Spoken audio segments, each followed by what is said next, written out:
ಧರ್ಮ ಮಾಡಿದೆ ಎಂದು ಯಮನಿನ್ನ ಬಿಡುವುದಿಲ್ಲ.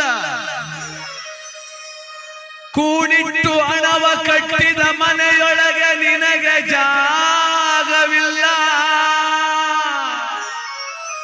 ನನ್ನವಳೆಂದು ಕೈ ಹಿಡಿದು ಕರೆತಂದ ಮಡದಿ ನಿನ್ನ ಜೊತೆಗೆ ಬರುವುದಿಲ್ಲ. ಮುದ್ದಾಡಿ ಸಾಕಿದ ಮಕ್ಕಳು ನಿನ್ನ ಜೊತೆ ಬರುವರಲ್ಲ. ಪಟ್ಟೆ ಪೀತಾಂಬರ ವಸ್ತ್ರಗಳು ಪೆಟ್ಟಿಗೆಯಲ್ಲಿ ಕೂಡಿಟ್ಟವಲ್ಲ. ಜೀವ ನೀನೋಗುವಾಗ ನಿನ್ನವರ ಕಣ್ಣೀರೊಂದೇ ನೀ ಕಾಡಬೇಕಲ್ಲ.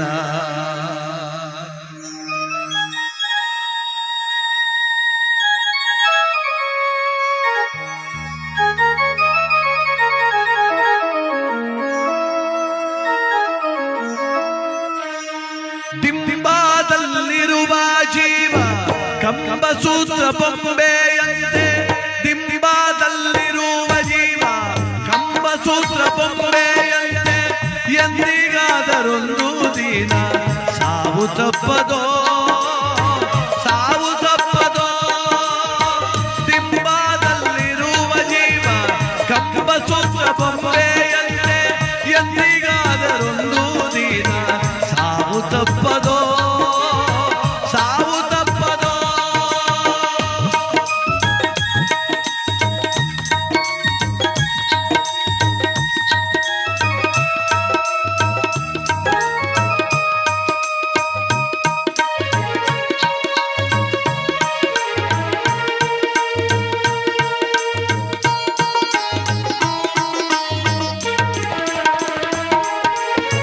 ಹುಟ್ಟುತ್ತೇನು ತರಲಿಲ್ಲ, ಸಾಯುತ್ತೇನು ಒಯ್ಯಲಿಲ್ಲ.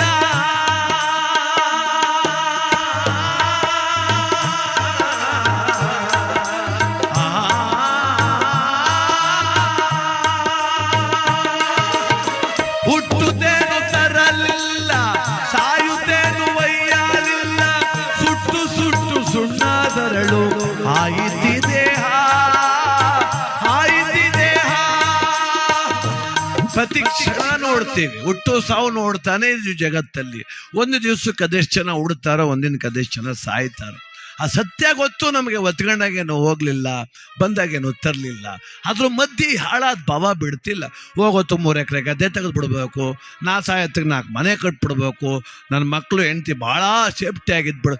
ಏನು ಸೇಫ್ಟಿ ಮಾಡಿಯಪ್ಪ, ಏನು ಸೇಫ್ಟಿ ಮಾಡ್ತಿ? ಬರಬಾರ್ದು ಕಾಯಿಲೆ ಬಂದರೆ ಅದೇ ಜಮೀನು ಮಾರಿ ನಿನ್ನ ಆಸ್ಪತ್ರೆಗೆ ಸೇರಿಸ್ತಾರೆ. ಮಗ ಕೆಟ್ಟವನಾದರೆ ತಿಥಿ ಆದ 1 ತಿಂಗಳಿಗೆ 3 ಸೆಲೆಗ್ರಿಮೆಂಟ್ ಮಾಡಿ ಮಡಗ್ತಾನೆ. ನೀನೇನು ಸೇಫ್ಟಿ ಮಾಡೋದು ಅವ್ರನ್ನ? ನಾನು ಎಲ್ಲರನ್ನೂ ಸ್ವದ್ರವಾಗಿ ಇಟ್ಬಿಡ್ತೀನಿ. ಲಕ್ಷ್ಮಣನ್ನು ರಾಮನ್ನು ಬಾಲದ ಕೋಟೆ ಒಳಗೆ ಮಡಿಕ ಕೂತಿದ್ದಂತೆ ಆಂಜನೇಯ. ನಾನು ರಕ್ಷಣೆ ಮಾಡ್ಬಿಡ್ತೀನಿ ರಾಮನ್ನ ಅಂತ.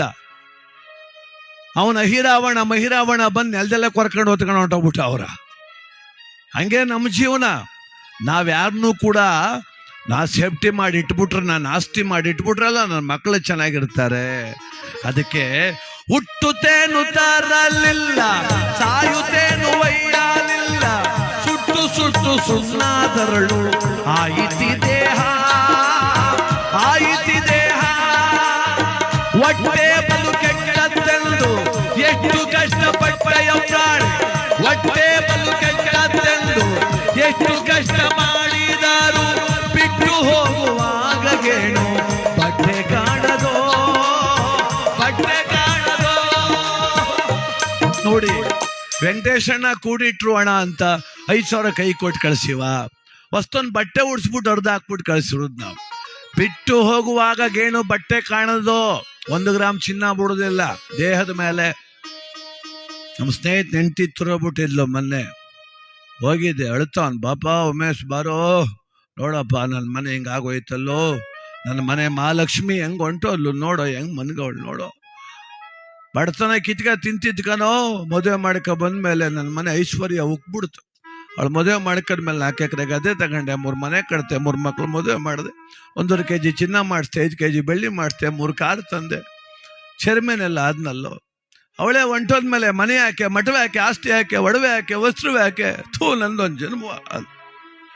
ಅಲ್ಲೊಂದು ಹುಡುಗ ನಿಂತಿದ್ದ, ನಟರಾಜ ಬಾಯ್ಲಿ ಅಂದ. ಏನಣ್ಣ ಅಂದ. ಇದು ಆ ಮೂಗ್ಬಟ್ಟು ಬಿಚ್ಕೊಬಿಟ್ರಪ್ಪ, ಬೆಂಕಿಗೆ ಹಾಕಿಬಿಟ್ಟರು ಅಂತ.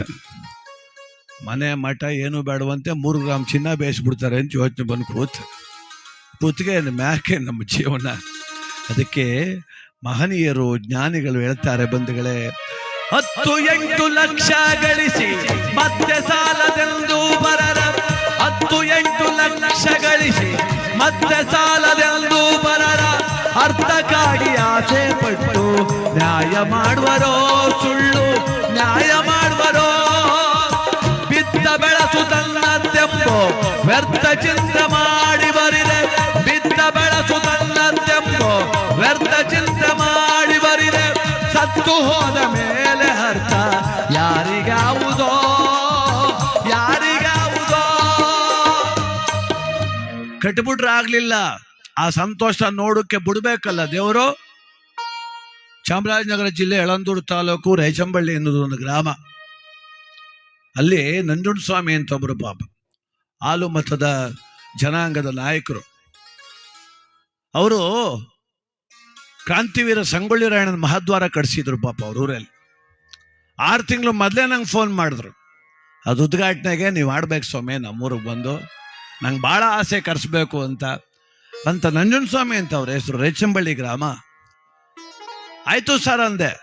ತಿಂಗಳಿಗೆ 3 ಸಲ ಫೋನ್ ಮಾಡೋರು, ಚೆನ್ನಾಗಿ ಆಡ್ಬೇಕು ಸ್ವಾಮಿ, ಚೆನ್ನಾಗಿ ಆಡಬೇಕು, ನೀವು ನಮ್ಮ ಭಾಗಕ್ಕೆ ಬಂದಿಲ್ಲ, ನಮ್ಮೆಲ್ಲ ಜನಗಳ ಸಂತೋಷ ಪಡಬೇಕು, ಕನಕದಾಸರ ಪದ ಆಡಬೇಕು, ರಾಯಣ್ಣನ ಪದ ಆಡಬೇಕು, ಮಾದೇಶ್ವರನ ಪದ ಆಡಬೇಕು, ಸಿದ್ದಪ್ಪಾಜಿ ಆಡಬೇಕು ಅಂತ ಅಭಿಮಾನದಲ್ಲಿ ಕರೆಸಿದ್ರು. ನಮ್ಮ ತಂಡ ಅಲ್ಲಿಗೆ ಹೋದ್ರೆ ಅವ್ರಿಗೆ ಏನು ಆನಂದವೋ, ಭಾಳ ಸಂತೋಷ ಅವ್ರಿಗೆ. ನಾಳೆ ಉದ್ಘಾಟನೆ ಬೆಳಗ್ಗೆ, ಇವತ್ತು ಸಂಜೆ ನಮ್ಮ ಕಾರ್ಯಕ್ರಮ. ಎಲ್ಲ ಊಟ ಮಾಡಿಸಿದ್ರು. ನಿಮ್ಗೇನು ಬೇಕು ಸ್ವಾಮಿ, ಸಮಯ ಕಮ್ಮಿ ನನಗೆ, ನಾನು ರಾತ್ರಿಯೆಲ್ಲ ಆಡೋದಿಲ್ಲ ಸ್ವಾಮಿ, ಒಂದು 3 ಗಂಟೆ ಟೈಮ್ ಆಡ್ತೀನಿ ಅಂದರೆ, 1 ಗಂಟೆ ಆಡಪ್ಪ ನೀನು, 1 ಗಂಟೆ ಆಡು ಸಾಕು, ನಮ್ಗೆ ಆಡ್ಬೇಕಷ್ಟೇ. ಎಲ್ಲ ರೆಡಿ ಮಾಡ್ದೋ, ವಾದ್ಯ ಸ್ಟೇಜ್ ಮೇಲೆ ಕೂತ್ಕೊಂಡೆ, ಒಂದು ಪ್ರಾರ್ಥನೆ ಆಡಿದೆ. ಸ್ಟೇಜ್ ಮೇಲೆ ಬಂದು ಹೂನಾರ ಹಾಕ್ಬಿಟ್ಟು ಕೆಳಕ್ಕೆ ಹೋಗಿ ಕೂತ್ಕೊಂಡವ್ರು ಮ್ಯಾಕ್ ಕೇಳಲೇ ಇಲ್ಲ. ನಾಲ್ಗೆ ಕಚ್ಚಿದ್ರು, ನೊದ್ಲೆ ಸುರಿಯಿತು, ನಿಲ್ಸ್ರಪ್ಪ ಅಂದರು. ಪಕ್ಕದಲ್ಲೇ ಒತ್ಕೊಂಡು ಓಡೋದ್ರು ಆಸ್ಪತ್ರೆಗೆ, ಅಲ್ಲಿಂದ ಫೋನ್ ಮಾಡಿದ್ರು ಸತ್ತೇ ಹೋದ್ರು ಅಂತ.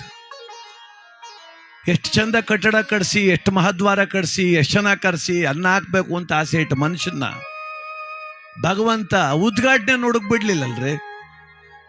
ಎಷ್ಟು ಚೆನ್ನಾಗಿ ಅರ್ಥ ಮಾಡ್ಕೋಬೇಕು ಗೊತ್ತಾ ನಾವು ಈ ಜೀವನ. ನಾವೆಲ್ಲ ಕರ್ತವ್ಯ ಪಜ್ಞರಷ್ಟೇ. ಬೆಳಿ ಯೋಗ್ಯತೆ ಇದೆ, ಅನುಭವಿಸು, ತಿನ್ನು ಯೋಗ್ಯತೆ ನನಗೆ ಕೊಟ್ಟವನ. 10 ಎಕರೆ ತುಂಬ ಭತ್ತ ಬೆಳೆದ್ಬಿಟ್ರೆ ಏನ್ ಬಂತು, ಶುಗರ್ ಬಂದ್ರೆ ಅನ್ನ ತಿನ್ನಂಗಿಲ್ಲ.